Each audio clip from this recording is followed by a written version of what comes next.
Bienvenue Stop Invest, la chaîne des top d'investissement. Ici, on parle essentiellement d'entreprises de qualité. Avons-nous une opportunité d'investissement sur Great-West Lifeco? C'est l'action à laquelle on va essayer de répondre en se basant sur l'état financier de la compagnie. Ceci représente uniquement mon point de vue et non un conseil d'investissement. Et comme d'habitude, je me réserve le droit de me tromper. C'est une demande spéciale ici d'un de nos abonnés de la Top Newsletter, donc le Premium.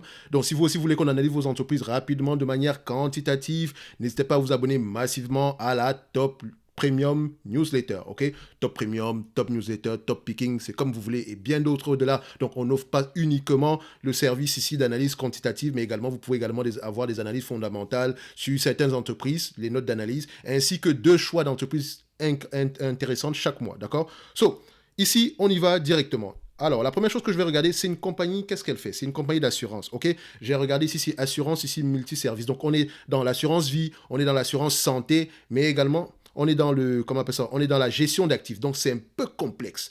Et ce qui m'a plu, enfin, parce qu'il faut que je le mentionne, ce qui m'a plu dans cette compagnie ici, c'est pour ceux qui investissent au Canada, ou bien pour ceux qui sont au Canada, vous connaissez sans doute la compagnie qu'on appelle Power Corporation. Donc, cette entreprise-ci fait partie de ce grand conglomérat-là qu'on appelle Power Corporation, donc qui est également une société qui est cotée en bourse. Donc, techniquement, si vous achetez du Power Corporation, vous avez déjà des investissements dans Great-West Lifeco. OK? Donc, ça peut être une alternative. Donc, dans Great-West Lifeco, vous avez le département assurance et assurance ici, je pense bien, et le département ici, Lifeco aux États-Unis. Donc, vous pouvez voir à peu près qu'est-ce que ça regroupe ici, services de gestion d'actifs, etc. Donc, on y va rapidement.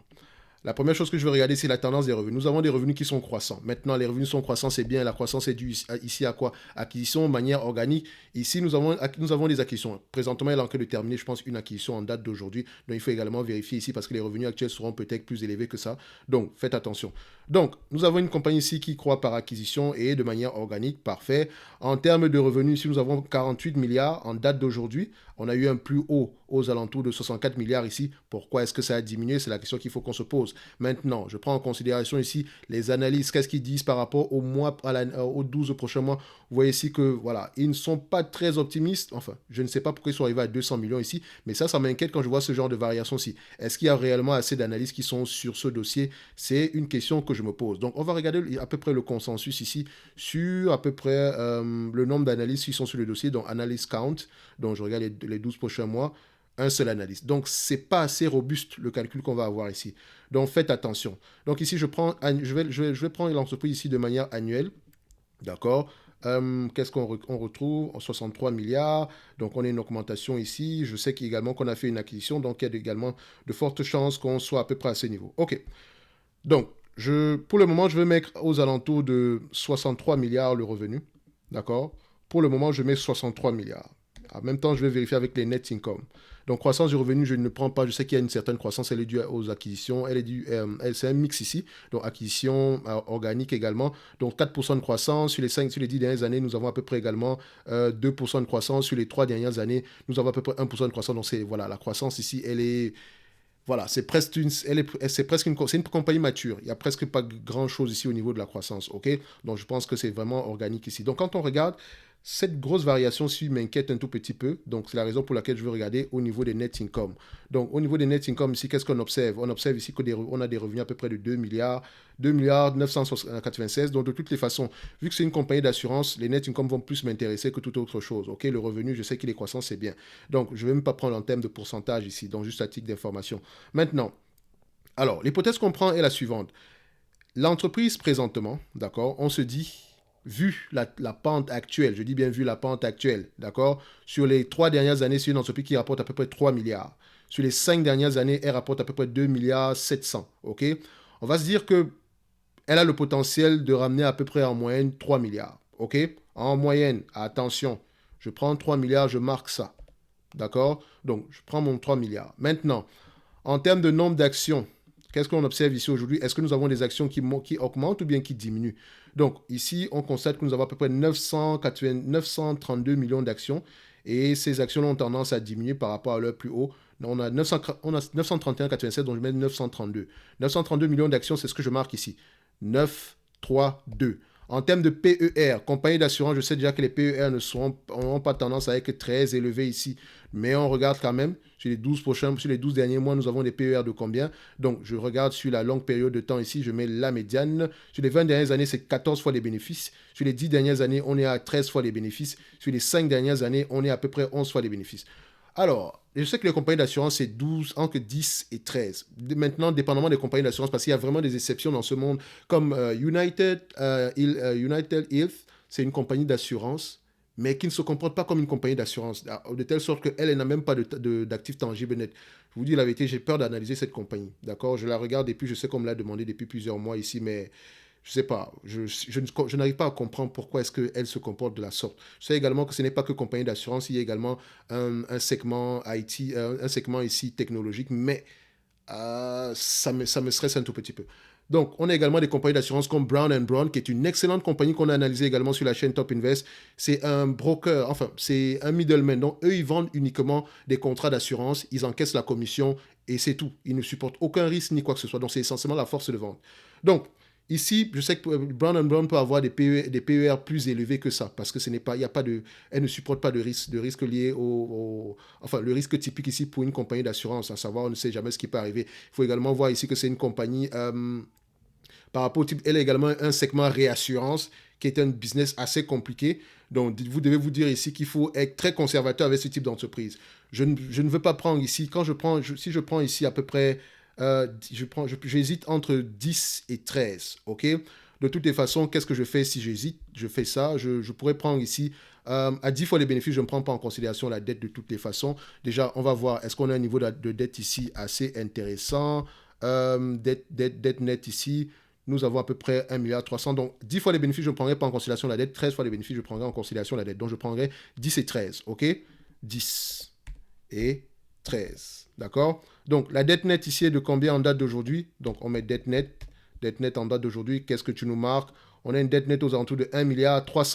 Encore une fois, si cette dette nette est véridique, parce que de toutes les façons, on doit toujours aller vérifier dans les rapports financiers ce qu'il en est exactement. D'accord? Parce que ce genre les agrégateurs, en fait, ils ne font pas de différence. Eux, c'est des algorithmes ici qui sont juste chargés d'aller chercher l'information. Ils ne sont pas là pour aller chercher la bonne information. Mais ne vous inquiétez pas, 90% du temps ici, on a de très bonnes informations. OK?